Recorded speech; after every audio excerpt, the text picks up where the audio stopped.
Hey guys, it's Scissors. Welcome to the Pagan Perspective. It is Friday, and this week we are talking about all sorts of stuff. To start out, we're going to start kind of at the beginning. That is, where did you start learning from? I started learning from the internet, actually, because that's how I found out about Wicca and paganism, was from the internet.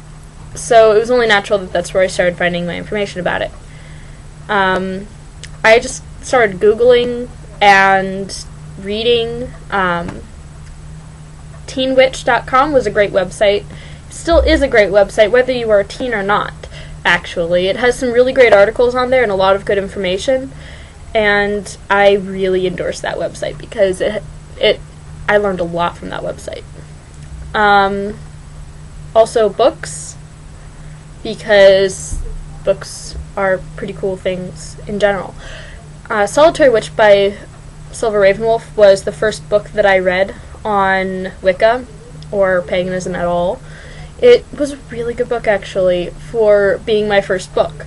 It had a ton of different subjects in there. It included spells, it included examples of things, and it was a good starting point to read little bits about all these different things, and then be able to find books on more specific subjects. Also, Earth, Air, Fire, Water, which I'm just now reading, actually, but I would suggest this book for people just starting out, by Scott Cunningham. This is a pretty good book.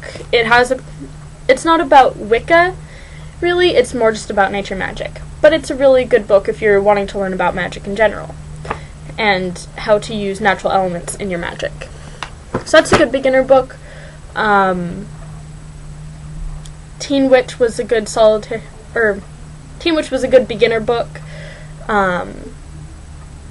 Again, that Silver Ravenwolf, some people don't agree with her style, but I still say that, if you haven't read her, and you have heard these things about her and are not reading her because people say that you shouldn't, read her anyways, because you might like it.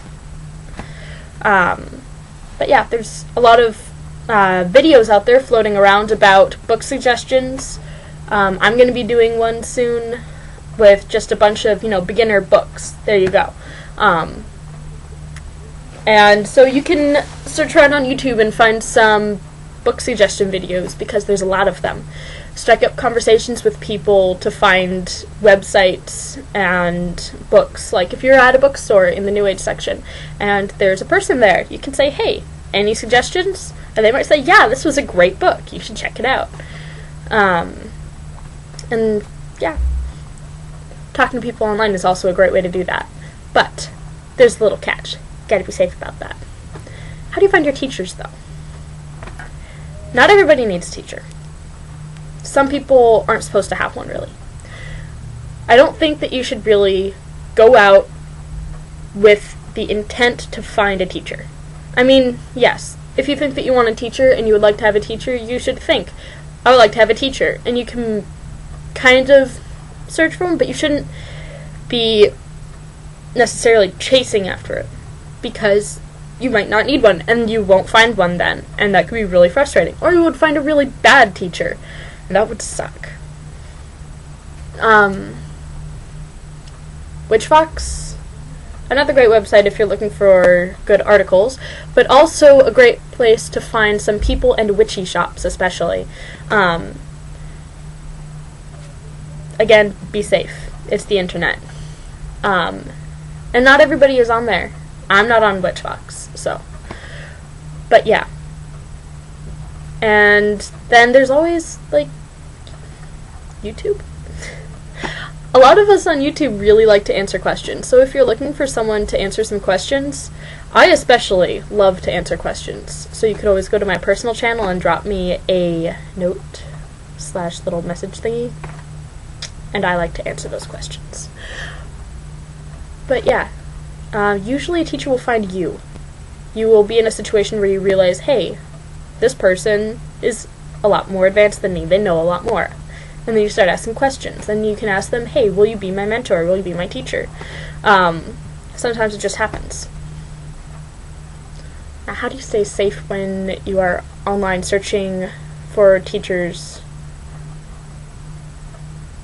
That one is a little bit iffy. Mo had some really good suggestions in her video, so I would suggest going to her video and watching, because she went a lot more in depth than I am. And I'm pretty much going to reiterate some of the basics that she said. Number 1, don't give out your real name. Don't give out your real address. Don't give out your phone number. Have a separate email. Those are some pretty good things. Don't tell people exactly where you live either. Like, that's even besides your address. You shouldn't be broadcasting your town or anything, especially if you live in a small town. Generally, try to keep yourself secluded. Like, personal information is personal. Internet information is different. Obviously, you guys know me as Scissors. I don't hand out my Facebook information. A couple people have it, but those are people that I trust really well. So, try to keep real life separate from the internet is mostly it. And don't trust everybody right away. I'm not saying, like, suspect everybody of being a horrible person, but don't just go handing out all of your personal information all over the place, because you could get in trouble. Pretty much, that's it. Again, go see Mo's video for more. Now some other cool, fun questions. Circle casting. Is it really necessary? No. Now, I know that a lot of Wiccans will tell you, yes, you have to cast a circle, yes, it's absolutely necessary to cast a circle, and that's one of the rules, is you always cast a circle because it protects you. That's not the only reason why you do it. And there are other ways to protect yourselves besides a circle. I like to have my personal shield up a lot of the time, actually. So casting another circle around me for more protection doesn't really seem that necessary some of the times. And you can't do that every time you do magic, because I personally work a lot of magic outside of ritual and away from my altar. Like just doing basic energy work, and setting up a full circle would be a little bit ridiculous. If I'm on the street and I'm doing a little bit of energy work while I'm walking to class, and I have to stop to set a circle around me. Doesn't really work all the time, so it's not really necessary. The reason why I like to set a circle for structured spell work when I'm at my altar, and ritual especially, is because it is clearing the space. It is making the space around you sacred. And while I generally consider the space around my altar to always be sacred, my altar to be sacred, it's still a nice little, I'm setting this. It is sacred right now. I'm in the frame of mind, and, that's it. So, stuff. No, it's not always necessary. It's kind of a, if it feels right to you, then do it kind of thing. If that's what you're going to do as your means of protection, then yes, I would suggest doing that, but there are also other things that you can do in terms of magical protection. And it harm none. Does it count for animals? Yes. Absolutely. One should never intentionally hurt another living creature, or being, or person, especially. Or animals. It's horrible. And it harm none does apply to animals. You should not do magic that you have not completely thought through.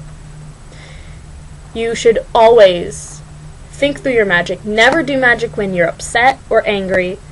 You always wait until you've calmed down and then do the magic. That way you don't accidentally do something that will harm somebody without realizing it, or realizing it and not caring.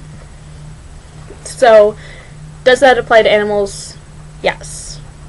Karma's still gonna come back and bite you in the ass if you cast a spell that you haven't thought through and ends up hurting an animal. Even without spell work, same thing. If you end up doing something without thinking that hurts an animal, or intentionally hurts an animal, then that's probably going to come back and bite you in the ass. Now when we get into the whole, does that mean that I have to be vegetarian? I'm not going to get into that in this video. I might make a video on my personal channel, and we might maybe eventually do one on